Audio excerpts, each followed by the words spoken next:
Hey everyone, welcome back to Beyond the Label. I'm Ruby, and as always, I'm joined by Eric. Today, we're diving into something that's honestly close to my heart, how our social connections shape our mental health. Eric, you ready to get a bit sentimental with me? Always, Ruby. Sentimentality is my middle name. Well, not literally, but you know what I mean. Social ties, right? There's actually a lot of research showing that strong social connections can really boost mental health outcomes. I was reading a study the other day, can't remember if it was from the Lancet or the BMJ, but it basically said people with robust social networks are less likely to experience depression and anxiety.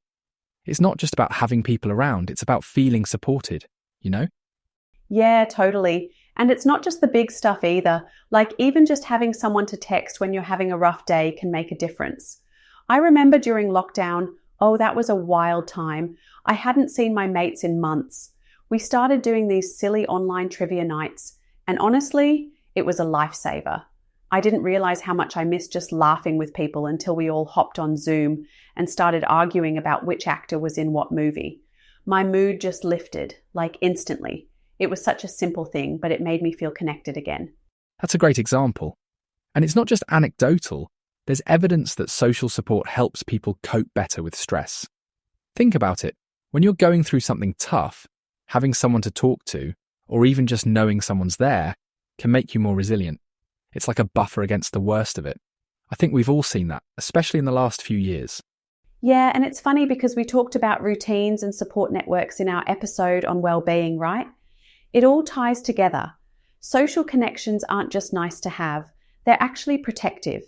They help us bounce back when life gets a bit, rubbish. Exactly, and it's not just about friends and family either. Sometimes it's community groups or even online forums. The important thing is that sense of belonging. It's powerful stuff. But of course, not everyone has those connections, do they?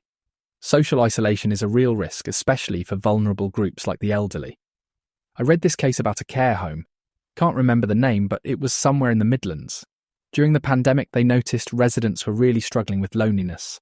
Staff started using tablets to help people video call their families, and it made a huge difference. But it also highlighted the digital divide. Some folks just didn't have the skills or access to use the tech on their own. Yeah, and that digital divide is massive. Like during lockdown, we all got a crash course in Zoom and FaceTime, but not everyone could just pick it up. And for people who were already isolated, maybe living alone or with mobility issues, the pandemic just made things worse. There were all these stories about increased loneliness, and it wasn't just the elderly. People with disabilities, carers, even young people felt it. It's wild how much we rely on those little interactions, like chatting to someone at the shops or seeing a neighbour. Absolutely. And the mental health impact is real. Studies have shown that prolonged isolation can lead to higher rates of depression, anxiety, even cognitive decline in older adults. It's not just feeling a bit lonely, it's a genuine health risk. And as you said, the pandemic really brought that to the surface. I think it forced a lot of us to rethink how we connect and who might be falling through the cracks. Yeah, and it's not just about tech either. Some people just need a bit of help to get started or someone to check in. I mean, we talked about support networks in our family resilience episode, and it's the same idea. Sometimes just knowing someone cares can make all the difference. Right. And I think it's important to remember that isolation isn't always obvious. Someone might seem fine on the outside, but be really struggling. That's why community support and awareness are so crucial. So, what do we actually do about it? I mean, it's one thing to say, stay connected, but how do we make that happen, especially for people who are at risk of isolation? I've seen some really cool community initiatives, like my neighbour's part of this local group that checks in on people who live alone. They do little things like bring over groceries or just have a cuppa and a chat. It sounds simple, but it's huge for people who might not see anyone else all week. That's brilliant. And there are bigger programs too, like befriending schemes or community centres running group activities. Even digital platforms can help, as long as they're accessible. I've seen online book clubs, virtual choirs, all sorts of things popping up to help people connect.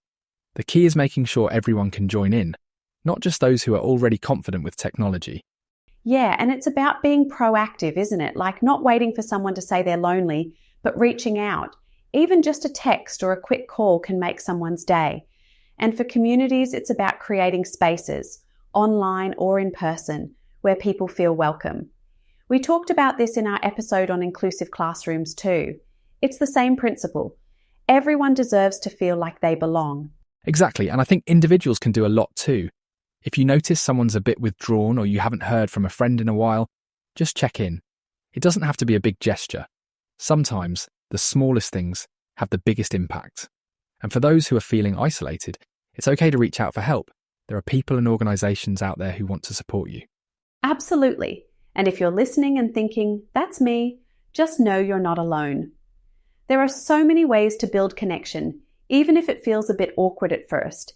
And if you've got ideas or stories about what's worked for you, we'd love to hear them. Send us a message or tag us online. Well, that's all for today's episode of Beyond the Label. Thanks for joining us as we explored the power of connection. We'll be back soon with more stories and strategies to help you thrive. Ruby, always a pleasure. You too, Eric. Thanks everyone for listening. Take care of yourselves and each other. See you next time.